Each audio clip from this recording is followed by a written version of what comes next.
I always say you don't want your attorney to be looking at your financial statements because I can do it much faster and at half the rate. And you don't want to come to me, right? And for me to be your therapist or to vent or to look for relationship advice, right? Because that's not my zone of genius, not my skill set. And I'm not going to provide you with the advice that you really need.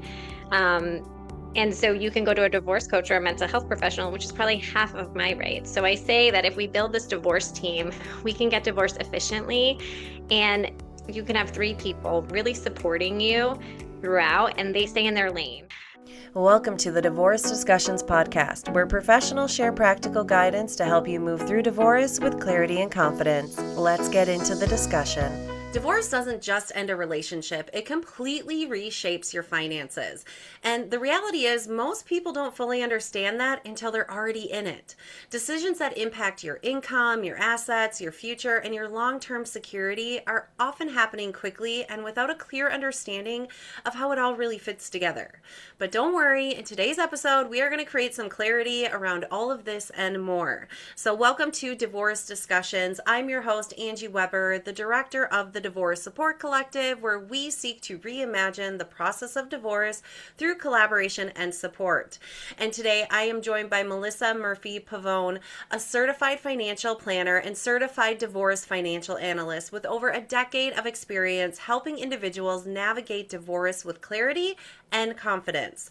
As the founder of Mindful Divorce Partners, she specializes in collaborative divorce planning, financial education, and helping clients make informed decisions during one of life's most challenging transitions. She is the author of Divorce by Design, a practical guide to building the right divorce team and protecting your financial future. So thank you so much for joining me today, Melissa. Thank you so much for having me. I'm happy to be here.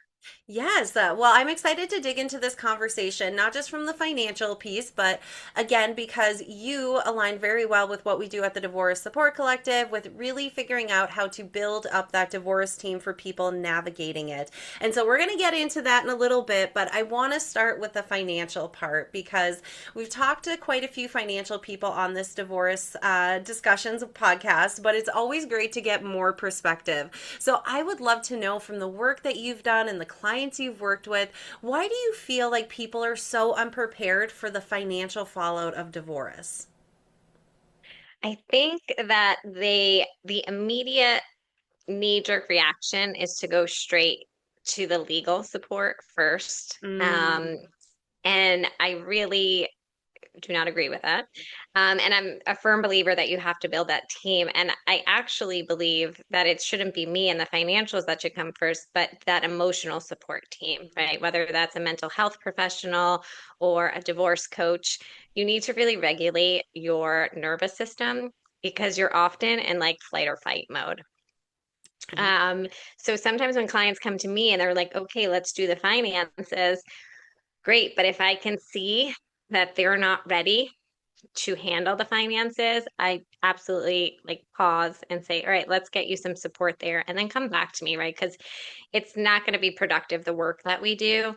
And I need my clients to be super present, right? And in order to be present, you have to be really emotionally regulated to understand the long-term consequences. I always say we don't want to make long-term financial decisions in heightened emotional states, right? So we have to be regulated in order to talk money and finances. And then after that, then we can go to the legal action. Yeah, I love that perspective for a few different reasons. Again, we've talked before about how divorce is not just legal, it's not just financial, but it's usually about 80% emotional, 10% legal, 10% financial. And so you're right, when we're in this heightened state of emotions, we can make very reactive decisions. So I love how even your advice is don't come talk to me first, like make sure you get that emotional regulation piece. You kind of figure it out in some way or another by getting other support like a divorce coach or a therapist or a counselor, because not only are you going to be able to process stuff better, but you're going to be able to make better decisions that are going to save you money in the long run, right? Yeah, absolutely. And that's really important because you don't want to have divorce remorse, right? A lot of times people always say, like what is the number one regret that you see that people have, right? And it's sort of just when they're at that point of their giving up. right? They're emotionally drained, they're financially drained, and they agree to things that they don't necessarily completely understand because they just want the process to be over with. Yeah. And I think that's like the most vulnerable point in sort of the divorce roller coaster. And I try to hold my clients' hands through it and just say, let's the power of the pause, right? Like let's just take some deep breaths and get through this because right here is the pivotal moment and you don't want to look back. And oftentimes, when I meet people, they often say, I didn't even know a CDFA existed, right? Where were you when I was going through my divorce? Or, there are a lot of things I regret because I just wanted it to be over. So my goal is that if we can slow down that process, I can become your financial ally. We won't regret the decisions that we make in the future. Sure. Now, I want to clarify a little bit of something that you said that maybe, I mean, I mentioned at the beginning, you just mentioned it too, but just in case people who are listening to this podcast are in the early stages of the divorce or maybe going through it right now, can you explain, just for clarity for our listeners, about what is the difference? Why do I want to see a certified divorce financial analyst and I don't want to just go see my financial planner necessarily? Yeah, absolutely. So I always say that it's like alphabet soup after my name, but I am a certified financial planner.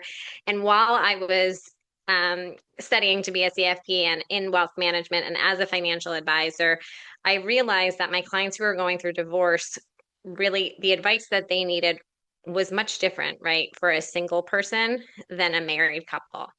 Um, and so I learned about the CDFA designation, which is through the Institute of Divorce Financial Analysts, the IDFA.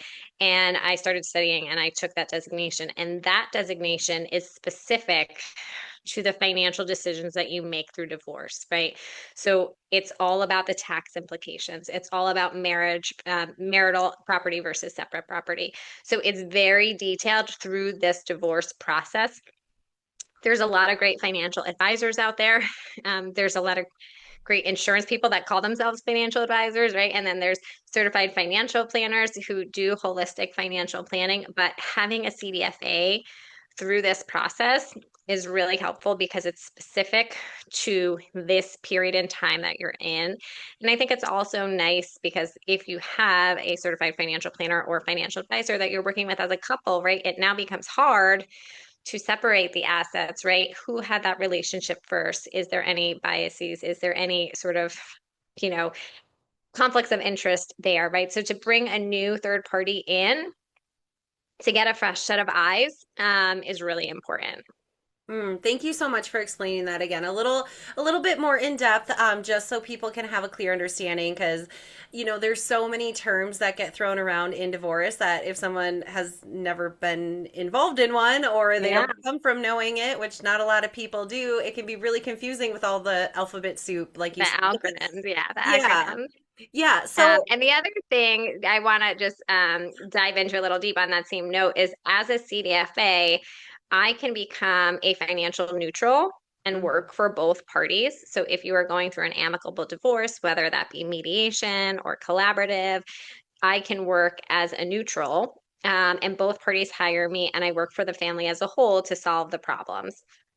CDFAs can also work as a financial advocate. Now, that means one party hires me and I'm sort of in their corner only looking out for their best interests mm. specifically. So I think that's a good distinction because not everybody knows that there's two different capacities that we can work in. Yeah. Thank you again for sharing that because that was going to be one of my follow-up questions of Yeah, like, can you work with both parties or do you just have to work with one? Because in a collaborative, amicable divorce, you can get the mediator that helps you. And in collaborative law, both lawyers want to work together, but if people have kind of that other perspective of divorce of the, well, I have to go right for the lawyer and I need to get the best one, the one who's going to be the biggest bulldog and who's going to fight tooth and nail, they might think that about a financial planner or a CDFA as well, of like, oh, I just need to go get the best one so I come out on top. So I absolutely love that.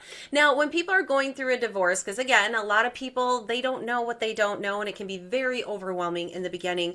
What are some of maybe the biggest financial blind spots that you see most often when clients come to you?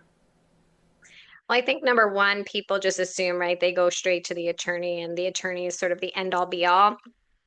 And people often, say, "Look, I can't afford you. I can't afford a divorce coach. I'm already paying the attorney." And I'd like to debunk that myth, right? Because I always say you don't want your attorney to be looking at your financial statements, because I can do it much faster and at half the rate. And you don't want to come to me, right? And for me to be your therapist or to vent or to look for relationship advice, right? Because that's not my zone of genius, not my skill set, and I'm not going to provide you with the advice that you really need.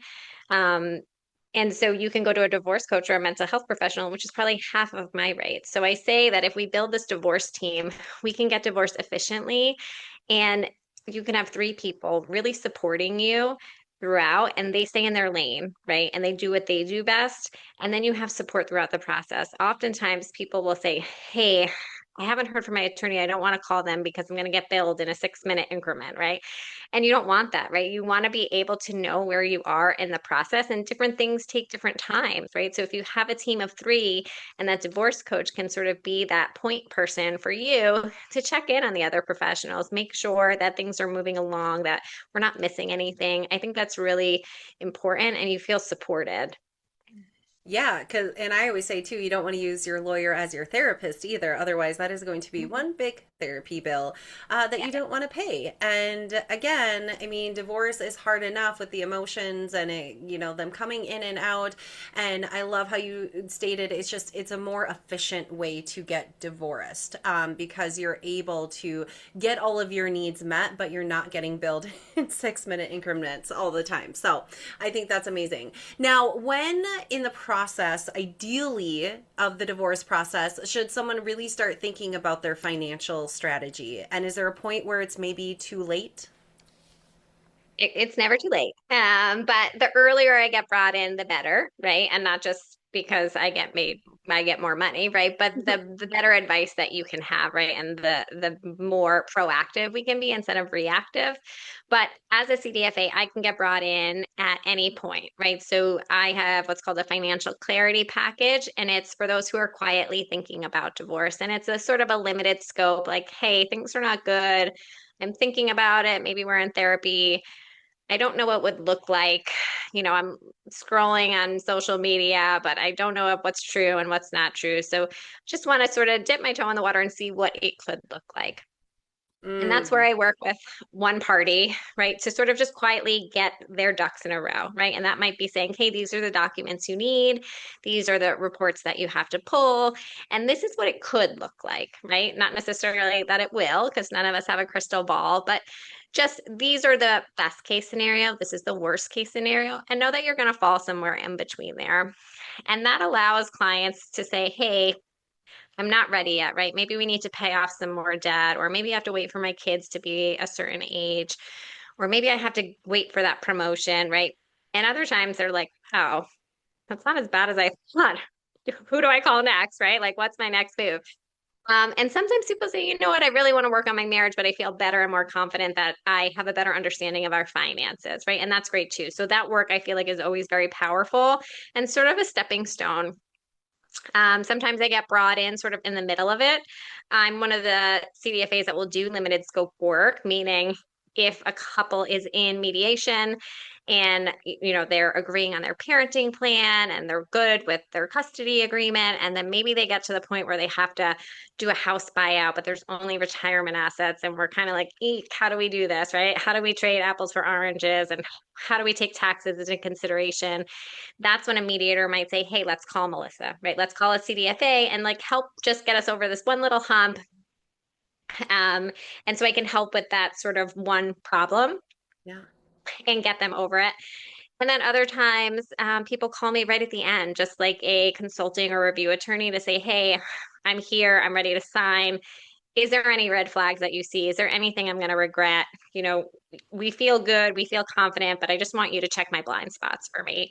Yeah. And so I can do some review work there. And then my favorite part is that post-divorce transition to, okay, I'm now on my own. The assets are now split. Now what do I do? Right. Your attorney stops calling you, right? And you're like, okay, now do I change my name? I have to change the title of my car. I'm getting this money. Where does it go? Who do I have to pay?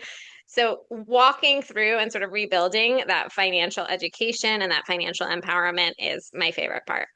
Okay, I love it. So, just like anything, the more proactive we can be, the better off we usually are. However, again, we just don't know what we don't know. So, if there's someone listening and you're in the middle of a divorce, it's not too late to reach out to Melissa or a CDFA in your area to really get that financial help. But something that you said really sparked a question with me, and we haven't necessarily talked about it, I don't think, on this podcast before, but social media. We love to scroll and on Facebook or Doom Instagram scrolling. or yes, doom scrolling. It can definitely turn into, especially on TikTok. So I would love to know from your perspective, like what are the big myths maybe or things that you're seeing people talk about divorce in terms of finances that you're like, no, that's not true. That's not how it has to be. That maybe will give our listeners a little sigh of relief. Yeah, I think that when people say we're going to have like 50-50 custody, people assume that means like there's no exchange for child support, like no exchange of Mhm. money for child support. And I think that is definitely false, right? And child support and maintenance is very different state to state. So I think when you're reading or you're listening to somebody, right, you have to know where they are because that varies very much from state to state. So I think that's one myth. And then no two divorces look the same, right? And that's really important too, because what you hear or what the side of it that's being portrayed, right? You don't know all of the details of how they got to the other side. So I think that when you're hearing sort of cases, you don't know the full picture. So it's not always going to be like that for you. Um, and and I would think that you want to take advice from people with credentials. And experience is great, right? But no two people's divorces look the same. So you want people, emotional advice from divorce coaches that are from accredited, places and mental health professionals with licenses and CDFAs with, their true designation, attorneys, right, who are able to practice in their state. Those things matter. So utilize the professionals because not everybody has all the facts. Yeah, and again, we talk about this a lot, and I'm such a huge believer in having professional support because, yes, we can call our best friend or we can call our mom or, someone who's close to us to vent and to talk about it. And is well meaning as they are, sometimes they are so emotionally involved too that they can actually help you spiral more than what you were doing before. So it's really nice to have that outside perspective that's kind of a third party that has the education and professionalism to say, hey, why don't we take a step back and kind of look at this and let's see what's happening. And I know that I do that with my personal clients with co parenting situations, especially if the child's behavior is maybe something less than ideal. Instead of jumping to conclusion, we can kind of take a step back and like, let's become a little bit curious about this. I understand you're frustrated, but let's try figure out what else is going on here. So I think that's great. And I love that you brought up the social media stuff because, again, that, Google, AI, social media, that is where a lot of people are getting information now. However, it doesn't always mean that it's true because not everything on the I know. internet is true. So, Yeah. yeah. Okay, let's say that someone is like, all right, we're moving forward with a divorce. I'm going to talk to, a CDFA. Melissa, I need to give you a call. We need to chat. Is there anything that someone should have already figured out or in place before they come and talk to you? No, they don't have to. It's more just I offer complimentary consultations. A lot of my other colleagues and CDFAs around the country offer complimentary consultations. I would just be curious. You're going to need like some facts and figures, but for that initial consultation, it's more the professional is trying to gauge where you are in the process. And I think from a consumer standpoint, you have to gauge, is this professional the right professional that's going to help me get to where I need to go or be on the path with me, right? There's a lot of us that have the same credentials, but I think it's a very personal relationship, right? You're in a very vulnerable state during this time. You want to build a team of people who are going to mesh well with you and your personality and your needs. And I think that's really important. So sometimes when people are like, "Hey, I want a male," or "Hey, I want somebody like nearby," like I'm happy to refer out. because having a CDFA is better having than no CDFA. Sure, sure. And let's get into that a little bit more because, again, I said in the beginning, like you align very well with what our mission is at the Divorce Support Collective. And it's really having that support team around you. And we've already touched on it quite a bit in this. And so I love the idea of like really talking to people and kind of figuring out who is going to be the best fit. Because I was explaining at the Divorce Support Collective, we don't have just one person who is only our designated divorce coach or a designated financial person or lawyer or therapist. We love to have a variety of people, not only because we do have members all over the country, but because we want to make sure it's the right fit. So if someone is going to look for a CDFA, what are some questions maybe they should think about asking to see if it's the right fit for someone? Yeah, absolutely. I think they would ask, or do they prefer to work in a neutral capacity or an advocate capacity? There are some CDFAs that will only do advocacy work, and not do neutral work, or vice versa. So I think that's important. I'm one that does both. Um, and I think you want to know what the you want to make sure the outcomes align, right? You don't want somebody to sort of overpromise and underdeliver. I'm a very transparent person. I'm from New York, so I sort of tell it how it is. And I say, I am not going to sugarcoat it, right? I am not going to say, okay, we're going to keep the house no matter what.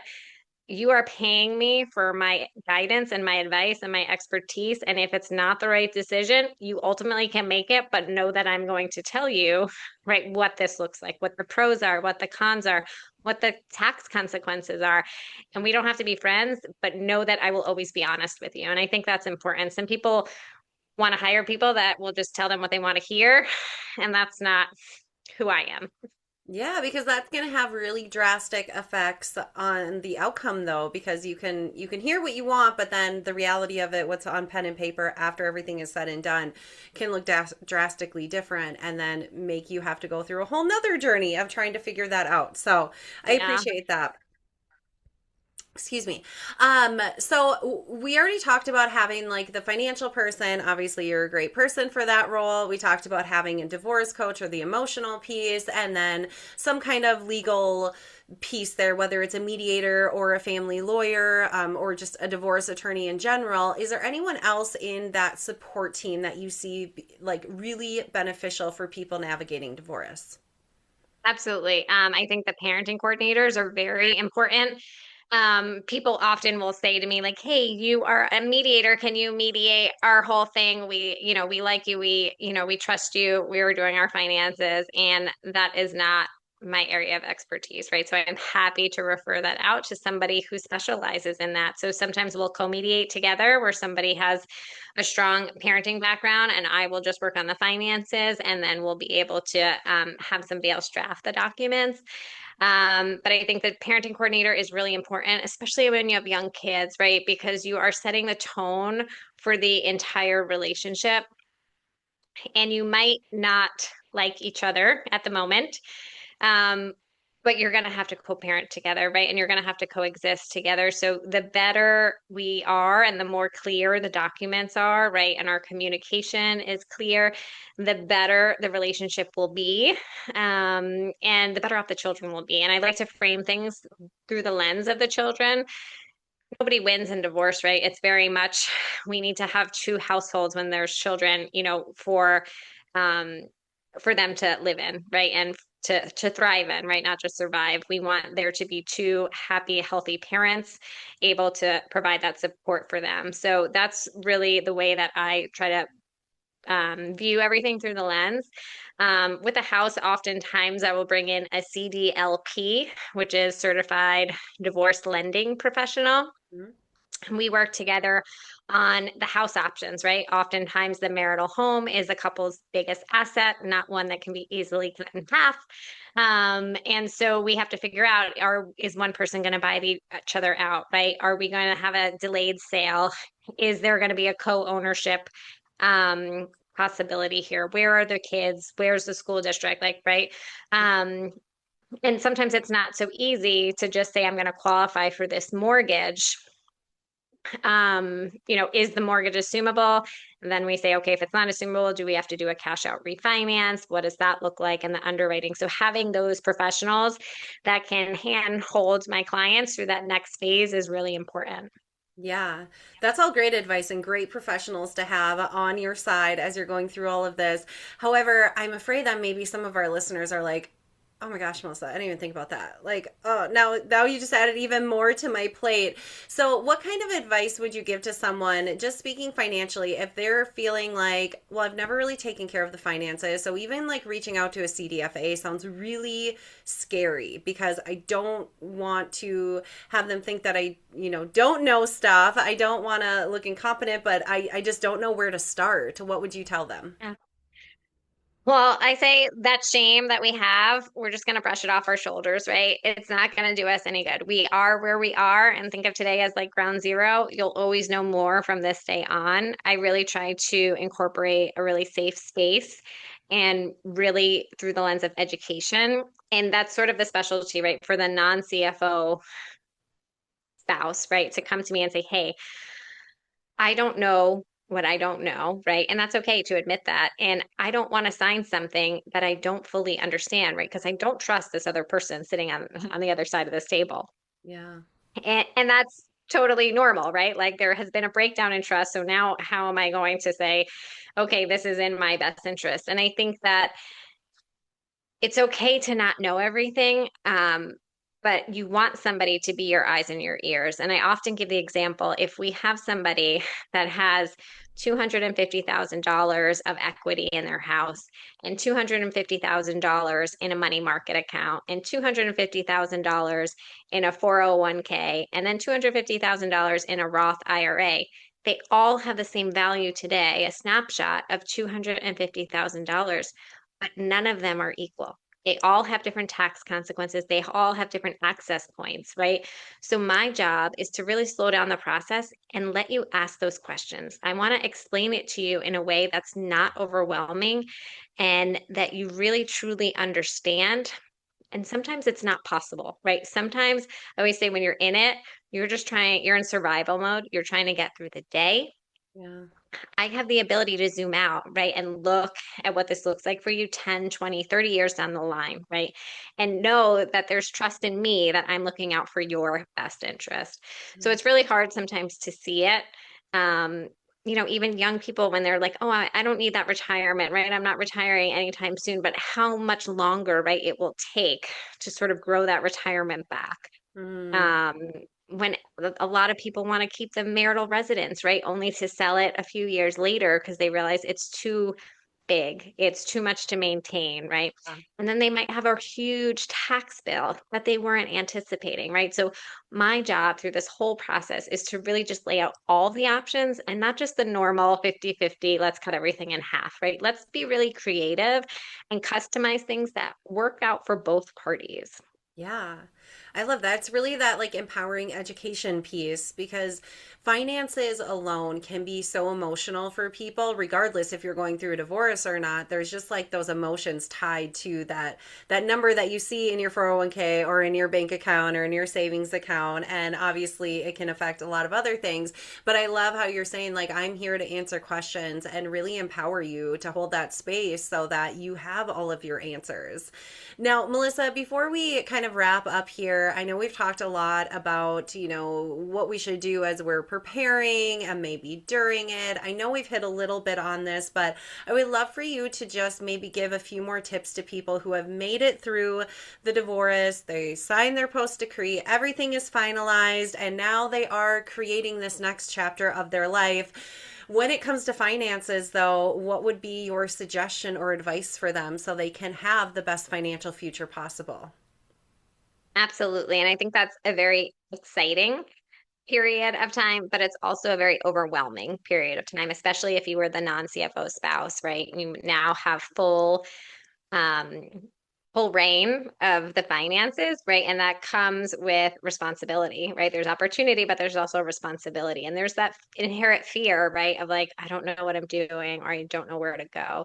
Yeah. I would definitely encourage seeing a certified financial planner at that point. But there's a lot of sort of checklist items you have to do And I call it like the devil in the details. Like the divorce might be signed, right? But there's a lot of I's to dot and T's to cross. And that's, the transfers of the retirement assets, right? The redeeding of the house, the car titles, right? If we're going to change our name, if we're going to close joint accounts. So having a CDFA walk you through that post transition can be really helpful just to make sure that we don't leave anything undone, right? Oftentimes we sort of just are on that hamster wheel and life keeps lifing. But we have to make sure we do all the things we need to do so we have a fresh start and that we don't leave that credit card open, right, with an authorized user, with the ability for somebody to impact our credit later. Um, or if there's a car accident, right, and we're still in the same car insurance or same title of the car, right? So we want to like decrease our liabilities moving forward and make sure that that we sort of go through that post-divorce checklist. I have a great checklist. If anybody wants it, feel free to send me an email. It goes through all like emotional, financial, and legal things, tips, and resources on what to do post-divorce. I love that. I love it. And I like how you said, like, it's an exciting time. You're rebuilding, you get to decide where you want to go, what you want to do, and it can be overwhelming. So, listeners, you're definitely going to want to reach out to Melissa and grab up that list so that you can be fully prepared, whether you're at that ending point or not. Melissa, thank you so much for your time today. I really appreciate it and all the information you shared and the guidance you gave to all of our listeners. And again, listeners, head to the show notes. You're going to be able to get connected with Melissa. I'll have her website in there or social media links so you can get connected, get that checklist, and just have a conversation with her if a CDFA is someone that you are looking for right now. So again, Melissa, thank you. And listeners, we will see you next time on the next discussion. Thank you for listening to the Divorce Discussions podcast. If this was helpful, subscribe and hit the bell so you don't miss the next conversation. Visit thedivorcesupportcollective.com to explore resources and connect with our professionals. Until the next discussion, remember, you don't have to navigate this alone.